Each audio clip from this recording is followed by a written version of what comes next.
오늘 우리에게 주신 하나님의 말씀은 시편 114편의 말씀입니다. 구약의 887면쯤에 있는 시편 114편 1절에서 8절의 말씀을 교독하며 읽도록 하겠습니다.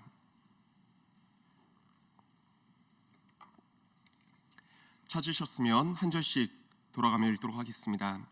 이스라엘이 애굽에서 나오며 야곱의 집안이 언어가 다른 민족에게서 나올 때에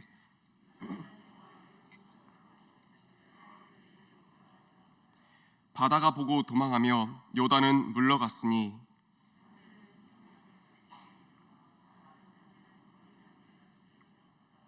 바다야 네가 도망함은 어찌함이며 요단아 네가 물러감은 어찌함인가.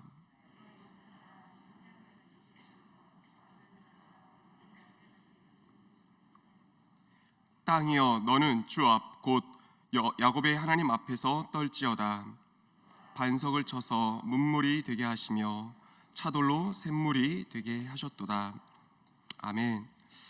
오늘은 이 시간 우리 성도님들과 이스라엘의 하나님이 나의 하나님이라는 제목으로 함께 말씀 나누는 시간 갖도록 하겠습니다.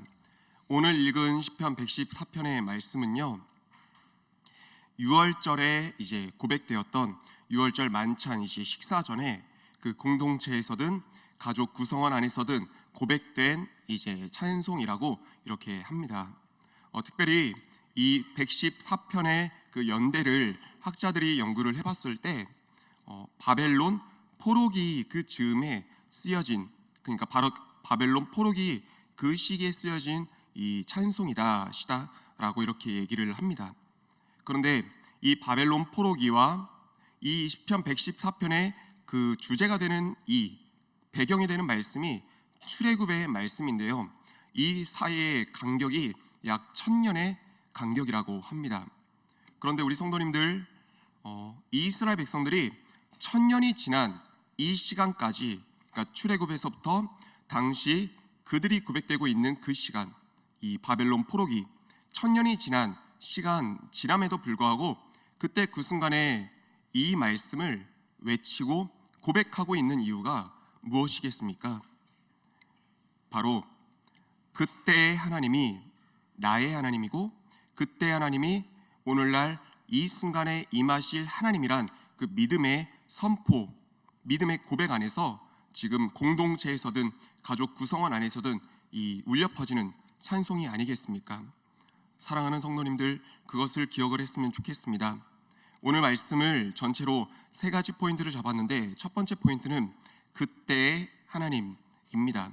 이스라엘 백성들이 1000년이 지난 시간이 흐름에도 이 말씀을 고백하고 있는 것은 그때의 하나님, 출애굽의 하나님이 지금 이 순간에 일하실 하나님이란 믿음 때문이라는 것이죠. 출애굽시키신 하나님께서 바벨론 포로 가운데 있는 우리들을 이제 해방시키실 것이란 그 믿음과 그 희망, 소망 안에서 고백되어진 것처럼 오늘날 이 말씀을 읽고 있는 우리가 가져갈 말씀은 무엇이겠습니까? 그 적용점은 무엇이겠습니까? 그때 1000년 전에 하나님이 바벨론 포로기 시대 가운데 있는 이들에게 희망과 소망이 되는 말씀이었습니다. 그렇다면요, 이 말씀을 오늘날 우리에게도 주셨습니다. 그러면 하나님은 출애굽의 하나님이었습니다. 바벨론 포로 돌아오게 하신 하나님이었습니다. 그 외에도 숱한 많은 일들을 행하신 그 하나님이시고, 이 말씀을 읽고 있는 오늘 우리의 삶 가운데서도 역사하시고 일하시는 하나님이라는 것입니다. 그때의 하나님은 포로기 시절의 하나님이었고요, 포로기 시절의 하나님은 오늘날 우리의 하나님이신 줄 믿습니다. 사랑하는 성도님들의 삶 가운데 혹시나 이 애굽의 종살이하는 이스라엘을 묶고 있는 그 어둠처럼, 그 아픔처럼 우리 성도님들의 삶 가운데 묶고 있는 것이 있습니까? 아픔 가운데 혹시 어려움 가운데 놓여 있는 부분이 있습니까? 그 출애굽시키신 하나님께서 사랑하는 성도님들의 삶 가운데서도 묶고 있고 얽혀 있고 막혀 있는 그 부분들을 열어가시고 풀어가시고 뚫어가시는 하나님이 되실 줄 믿습니다. 그때 하나님을 고백하는 사랑하는 우리 성도님들의 삶이 되시기를 소망하며 축복합니다. 그리고 무엇보다 이 말씀이 지금 공동체 안에서 가정 구성원 안에서 울려 퍼지는 말씀이라고 이렇게 말씀드렸잖아요. 부모가 자녀에게 이 말씀을 들려주는 겁니다. 왜요? 기억하라고요. 지금 우리 민족이, 우리 가족이 이 상황 가운데 있지만 너의 하나님은 그때 그 하나님이셔. 너가 바라보고 너가 시선을 둘 곳은 그때 그 하나님이야. 그러니까 믿음으로 간직해. 사랑하는 성도님들, 믿음의 계승이 이루어지는 거죠. 천년이 지났지만 천년이 지남에도 불구하고 이 말씀이 계속해서 울려 퍼지는 것은 부모가 자녀에게 계속 신앙과 이 하나님을 계승하기 때문 아니겠습니까? 우리 성도님들의 삶 가운데서도 오늘 말씀 붙들고 가셔서 그때의 하나님을 자녀에게 들려주시며 지난날의 하나님을 들려주시며 신앙의 계승이 이루어지는, 믿음의 명문 가문이 이루어지는 우리 성도님들의 다 삶과 가정과 자녀손들 다 되기를 소망하며 축복합니다. 아멘입니다.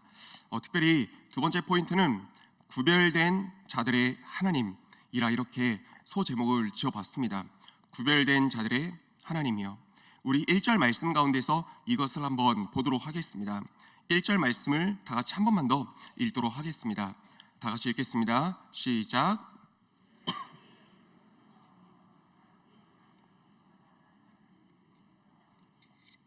아멘. 말씀을 보니까 마지막 절에 참 재미난 문장이 있습니다. 언어가 다른 민족에게서 나올 때. 근데 저희가 출애굽기의 말씀을 떠올리면요, 이 114편의 1절의 이 말씀은요 굉장히 낯설고 어색한 말씀이 사실 될 것입니다. 왜냐하면요, 애굽에서 이스라엘 백성들이 종살이를 했습니다.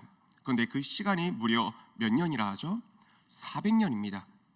그럼요, 우리 성도님들 생각을 하셨을 때 오늘날에도 이민을 떠났을 때 이민 2세나 3세가 되면 모국어는 잃어버리고 또 그 나라의 언어가 도리어 모국어가 된다는 것을 우리 성도님들 알고 계실 것입니다.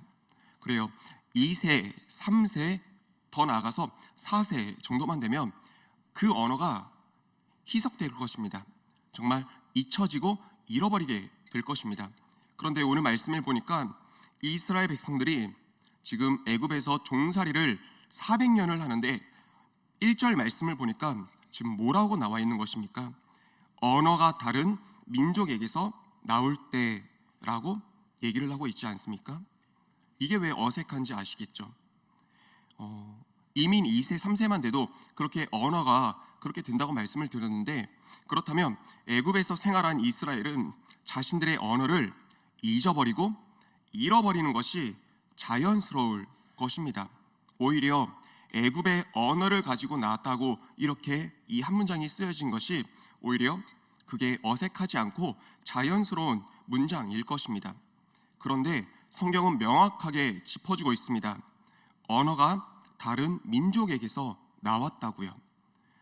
이 언어가 다른 이란 그 뜻에는요, 히브리어 원문을 보니까 이 말 자체도 담고 있지만요, 언어란 것을 담고 있지만 또 이런 의미도 담고 있다 합니다.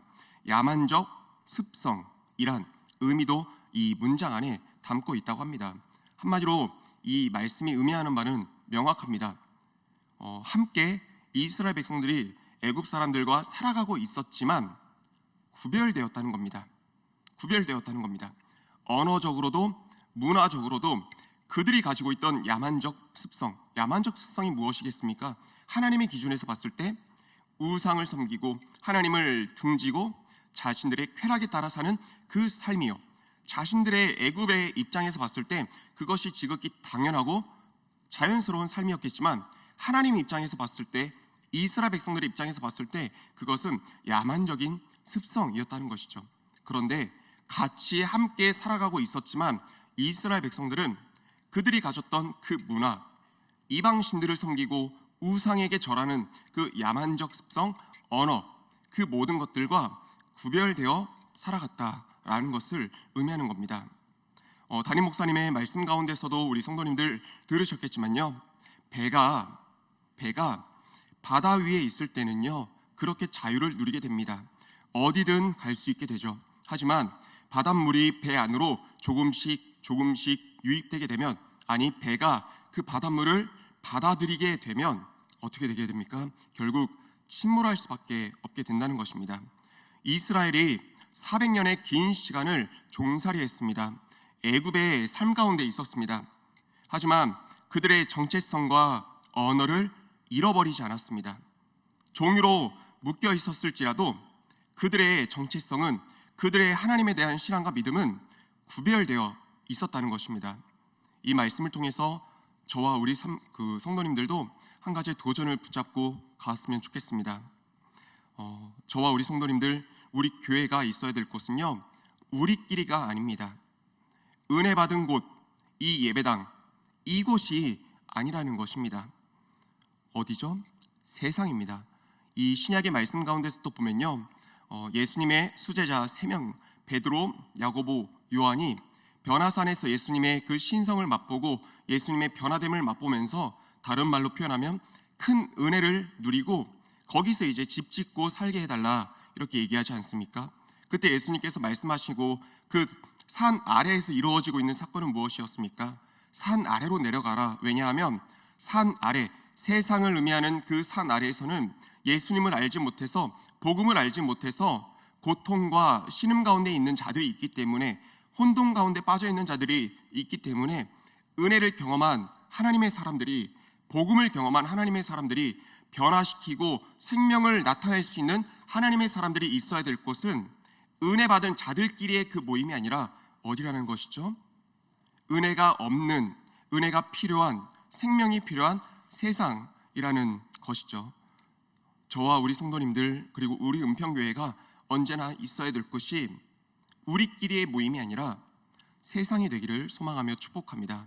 하지만 오늘 말씀을 통해 우리가 다시 한번 붙잡고 기억할 것은, 세상 가운데서 우리가 그리스도인의 정체성 지키며 복음 증거하며 살아가지만요, 하지만 한 가지 좋은 게 좋은 것이라며 받아들이지 않는, 세상의 문물을 우리의 삶 가운데 받아들이지 않는, 하나님께서 대적하시는 것들을 우리가 관계를 생각하면서 좋은 게 좋은 것이라 생각하며 받아들이다가 결국 침몰치 않게 되는 그런 저와 우리 성도님들과 우리 교회, 우리 한국교회가 되기를 소망하며 축복합니다. 끝으로 한 가지만 더 말씀을 드리겠습니다. 3가지 포인트는 이렇게 소제목을 잡아봤습니다. 큰 그림을 이루시는 하나님이라, 큰 그림을 그리시는 하나님이라고요. 오늘 말씀을 묵상하면서 사실 저 스스로는 참 재미난 시간이었습니다. 출애굽의 그 시간들을 생각해보고 또 오늘 말씀을 생각을 해보면서 이렇게 좀 연관이 되더라고요. 아까 이제 좀 전에 이스라엘 백성들이 400년을 종살이 하면서도 구별될 수 있었다, 구별되었다라고 말씀을 드렸지만, 이게 사실 묵상을 하는데 상식적으로는 제 이성의 상식 안에서는 이해가 되지 않고 받아들일 수 없는 것입니다. 어떻게 그렇게 구별될 수 있었을까? 녹아들고도 남았을 시간인데, 생각을 하다 보니까 저 스스로 이렇게 한번 결론을 내려보았습니다. 만약에요, 우리 성도님들께서도 생각을 해보셨을 때, 만약에 이 400년이라는 시간이지만 이스라엘 백성들이 애굽 땅에서 달콤함과 그리고 따뜻함을 누릴 수 있었다면 과연 어떻게 되었을까? 성경은 어떻게 기록이 되었을까? 문득 생각을 하게 되더라고요. 애굽 사람들이, 애굽의 왕이 이스라엘을 두려워해서 그들의 아이를 죽이지 않고 오히려 그들을 종으로 생각하는 게 아니라 가족으로, 한 민족으로 품고 달콤함과 따뜻함과 화로구이에서 저들끼리만 밥을 먹는 게 아니라 이스라엘 백성들도 함께 초청해서 밥을 먹는 그런 따뜻함을 이들 가운데 안겨주었다면 과연 이들이 구별될 수 있었을까? 아니라고 저 스스로 답이 나오더라고요. 이들이 400년을 이렇게 지내면서도 구별될 수 있었던 것은 종살이 때문이었구나. 이들은 하나님 왜 우리에게 이 고통을 안겨주십니까? 하나님 어찌하여 저리를 버리셔서 이 고통과 이 종살이의 아픔 가운데 놓으셨습니까? 라고 기도하고 때론 하나님께 원망도 했겠지만요, 하나님께서 큰 그림을 그리시는 가운데 결국 이들이 구별될 수 있었던 것은, 이들이 하나님의 사람으로서 그 땅을 나올 수 있었던 것은 달콤함이 아니라 아프지만 괴롭지만 이 가시가 있었기 때문에, 이 노예의 삶이 있었기 때문에 그럴 수 있었구나라는 것을 한번 생각을 해보게 되었습니다.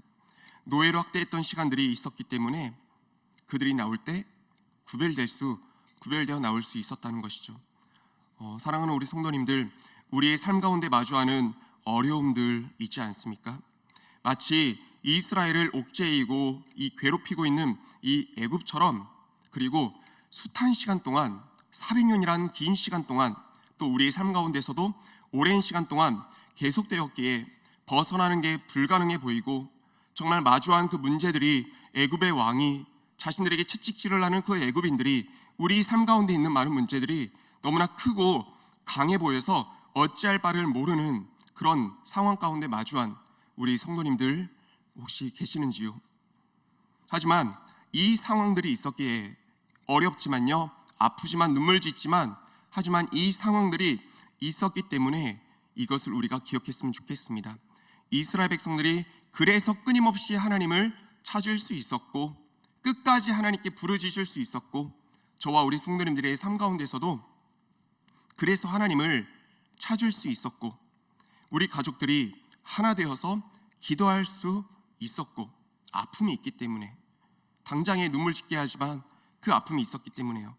그래서 하나님을 떠나지 않고 붙어 있을 수 있는 그 계기가 되지 않았나, 하나님의 크신 그림 안에서 저희가 믿음으로 바라보게 되시기를 소망하며 축원합니다. 말씀을 보니까 이렇더라고요. 한나가 어떤 삶을 살았습니까? 평안하지 않았습니다. 아이가 없다는 이유로 눈물 짓는 아픔의 인생이었습니다. 거기다 대적자 분인나로 인해서 그 마음의 신음이 깊었던 사람이 한나였습니다. 근데 그래서 그의 무릎이 성전에 있었습니다. 그의 두 손이 하나님께 올려져 있었습니다. 그래서 하나님이 그를 붙잡았고 그에게 사무엘을 주심으로, 그 사무엘을 통해 이스라엘 백성들을 또 복주시는 그 은혜가 누려지게 되지 않았습니까? 시편의 말씀을 보고 있는데, 시편하면 떠오르는 사람이 다윗이죠. 다윗의 삶을 시편을 통해서 너무나 잘 볼 수 있는데, 다윗의 인생도 결코 녹록지 않았습니다. 얼마나 힘듦과 아픔이 있는 삶이었는지 말씀 곳곳에 나와 있습니다. 근데 그래서 다윗이 오늘날 우리가 기억하는 다윗이 되고 이스라엘의 존경받는 왕이 되지 않았겠습니까? 그의 삶 가운데 아픔이 있었고 눈물이 있었고 밤새 부르짖게 할 그런 고난의 시간들이 있었기 때문에요. 당장에는 시편의 말씀을 또 보니까 하나님 어찌하여 나에게 이런 시간들을 주시나이까 하지만, 그렇기에 하나님을 붙잡을 수 있었고 그렇기에 하나님께 기도할 수 있었습니다. 그리고 다윗의 이 상황에서나, 한나의 상황에서나, 이스라엘의 상황에서나, 오늘 우리의 상황에서나 고난이 있기 때문에 하나님을 떠나지 않고 하나님께 기도할 수 있었고, 하나님께 기도하기 때문에 문제의 실마리와 문제의 해답이 하나님으로부터 시작되는 것임을 우리가 이 말씀을 통해 깨닫게 되시기를 소망하며 축복합니다. 희망은 이 하나님으로부터 나오는데, 이 하나님을 붙잡게 되는 것은 결국에 이 노예의 종살이, 삶 가운데 있는 그런 아픔이더라고요. 출애굽기 2장 23절을 보니까 이스라엘 백성들 힘들어서 그래서 하나님께 부르짖었습니다. 그랬더니 25절에 하나님께서 돌보시고 기억하셨습니다. 답이 없고 막막했던 이스라엘 백성들의 그 상황이었는데, 너무나 큰 그런 대적들로 인해서 앞이 보이지 않았는데, 그래서 기도했더니 그래서 희망이 시작되었습니다. 하나님으로부터 말미암아요. 그래서 하나님이 어떻게 그 희망의 길을 열어가셨는지 기록되어 있는 부분이 시편 114편 이 3절에서 8절의 말씀인데요. 다 말씀을 드릴 수가 없기 때문에 이렇게만 한번 소개를 드려볼까 합니다. 3절에서 8절까지의 말씀을 보면요, 핵심되는 그런 단어들이 보여집니다. 바다나 산이 있습니다. 바위가 있습니다.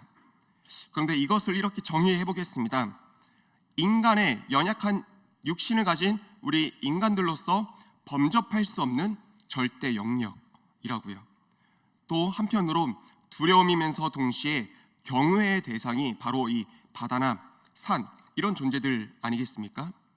하지만 이스라엘 백성들이 이제 출애굽하고 나서 광야의 삶 가운데서 보여주고 있는 것이 있습니다. 경외의 대상이자 두려움의 대상이자 범접할 수 없는 그 산이었지만 이스라엘 백성들이 경험하는 것이 무엇이죠? 범접할 수 없는 산인데 자신들을 인도하신 하나님의 영광이 그 산을 뒤덮는 것입니다. 자신들은 어찌할 바를 모르고 어떻게 할 수 없는 그 산이었는데 자신들의 하나님께서 그 산을 덮어버리시는 겁니다. 하나님의 위대하심을 깨닫게 되는 것이죠. 그리고 바다는 바다야말로 정말 어떻게 할 수 없는 그런 존재 아닙니까? 근데 하나님이 그 바다마저도 갈라버리십니다. 이 연약한 육신의 손으로 흠집 하나 어떻게 낼 수 없는 바위겠건만 하나님께서 그 바위를 깨뜨리십니다. 한마디로 인간의 그런 두려움을 주는 그 모든 것들이 하나님 앞에서 희망과 소망의 길이 되어진다는 것입니다. 이스라엘에게 있어서 마주한 이 모든 상황과 문제들 아니었습니까? 바다가 되었든 굶주림이 되었든 배고픔의 상황이 되었든 크고 강대한 모든 문제들이었습니다. 하지만 하나님 앞에서 산이 덮여지고 바다가 갈라지고 이 바위가 쪼개져서 물이 나는 것처럼 하나님의 일하심이 나타났다는 것입니다. 그런데 우리 성도님들, 이스라엘은 홍해를 마주했을 때나 이 배고픔이나 갈증을 마주했을 때나 무엇을 했을까 생각을 해보았습니다. 홍해를 마주했을 때나 배고픔이나 갈증 앞에서 그들은 아마 주변을 둘러보지 않았을까 생각을 합니다. 왜냐하면 그들의 상식 범위 안에서 최대한 가능성이 있는 그런 것들을 찾고 확인하지 않았겠습니까? 배고프니까 아마 최대한 가능성이 있는 이 땅을 돌아봤을 것입니다. 바다가 자기를 가로막고 있으니까 최대한 이성적인 사고 안에서 가능성이 있는 좀 탈만한 것들 아니면 돌아갈 길을 둘러보았을 것입니다. 이성적 사고로 그렇게 바라보는 게 어쩌면 당연한 우리의 모습이겠죠. 그런데 하나님은 어떻게 하셨습니까? 오늘날 우리의 삶 가운데서도 그러지 않습니까? 마주한 문제들이 있을 때 우리의 이성적 사고 안에서 최대한 그런 실마리를 찾아보려고 합니다. 하나님께서 여길 통해 일하실까? 이것을 통해 일하실까? 하나님께서 혹시 저 사람을 통해 나를 도와주시지 않을까? 그래서 기대를 품곤 합니다. 그런데 우리의 시선에 따라 바라본 그것들은요, 이스라엘이 바라본 그것들은 결국 실망밖에 안겨주지 않더라고요. 우리가 최대한 실마리가 있을 것이라 생각해서 가능성이 있을 것이라 생각해서 바라봤던 그것들은요. 그런데 하나님은 참 은혜가 있습니다. 하나님의 길은 전혀 예측할 수 없는 곳에서부터 시작되어진다는 것을 말씀을 통해 보게 됩니다. 풀려나간다는 것을 보게 됩니다. 이스라엘 백성들이 갈증이 있었을 때 그래서 하늘을 쳐다봤지만 물은 하늘에서 내리는 것이니까요. 아니면 저기 오아시스를 발견할 수 있는 것이나. 그런데 하나님은 예측할 수 없는 곳에서 일하신다 했죠. 반석에서 물이 솟아날 것이라 어찌 예상을 했겠습니까? 성경을 돌아보니까 하나님의 일하심은 다 이렇더라고요. 남자아이까지 죽이기를 서슴지 않았던 애굽의 왕이 10가지 재앙과 그 문제 앞에서 간담이 녹아 자신들을 놓아줄 것이라 어떻게 예상을 했겠습니까? 더군다나 빼앗기기만 했던 지난 400년의 시간이었는데 나올 때는 그들로부터 은혜를 받아 하나름 품고 안고 나오게 될 줄 어떻게 예상을 했겠습니까? 홍해를 만났을 때 바다가 갈라질 것이라 어떻게 예상을 했겠으며 또 땅에서만 어떤 그 음식들이 하늘에서 쏟아지게 될 줄은, 만나와 메추라기 하늘에서 쏟아지게 될 줄은 이스라엘 백성들이 어떻게 예상했겠으며 목이 말라 그래서 하늘을 쳐다보거나 주변을 둘러보았을 때 반석에서 물이 솟아날 것이라 어떻게 예상하고 예측했겠습니까? 그래서 척박했던 광야가 반석에서 솟아난 이 물로 인해서 낙원이 될 줄을 어떻게 누가 예상을 했겠습니까? 어제 말씀 가운데서도 우리가 이제 듣고 보았던 조지 밀러의 이제 수많은 고백들을 보면 그의 고아원의 이제 식구들이 굶지 않았다고 했잖아요. 근데 그 고백들을 보니까 늘 예상치 못한 곳에서 하나님이 보내주신다, 그 고백이 있더라고요. 사랑하는 성도님들, 우리가 기대하고 소망하는 것은 무엇입니까? 우리의 이성으로 바라보는 기대와 소망이 아니라 예상치 못한 곳이지만 언제나 일을 이루시는 그 하나님을 향해 우리의 시선과 우리의 생각과 마음이 놓여야 될 줄 믿습니다. 말씀을 정리하겠습니다. 성도님들, 이스라엘의 하나님을 나의 하나님으로 고백해야 되는 우리 성도님들의 삶이 되기를 소망하며 축복합니다. 그리고 출애굽을 이루신 그 하나님이 결국 오늘날 이 말씀을 붙잡고 있는 나의 삶 가운데서 나의 삶을 옥죄고 있는 그 애굽으로부터 출애굽시키시는 하나님이신 줄 믿으며 선포하는 성도님들의 삶이 되기를 소망하며 축복합니다. 그리고 무엇보다 이해할 수 없는 어려움 가운데 계십니까? 근데 그것이 하나님께 붙어있게 하는 하나님의 통로이며, 붙어있게 해서 하나님을 찾게 해서 희망을 시작하게 하는, 소망을 시작하게 하는, 하나님의 일하심을 시작하게 하는 하나의 통로가 된다는 것을, 하나님의 큰 그림이라는 것을 기억하면서 내게 있는 상황 속에서 그래서 더 하나님을 붙잡고 나가는 우리 사랑하는 성도님들의 삶이 다 되시기를 주님의 이름으로 축원드립니다. 아멘. 함께 기도하며 나가겠습니다. 이 시간 주의 말씀을 기억하며 나갈 때 하나님, 이스라엘의 하나님을 나의 하나님으로 고백하게 하여 주옵소서. 또 내 자녀 손들에게, 우리 다음 세대에게 그 하나님을 전하게 하여 주시고 신앙의 계승을 이루는 우리 믿음의 가정과 우리 교회, 우리 모든 세대가 되어질 수 있도록 은혜를 더하여 주시고 함께하여 주옵소서라고 오늘 말씀을 기억하며 주여 한번 외치고 통성으로 기도하겠습니다.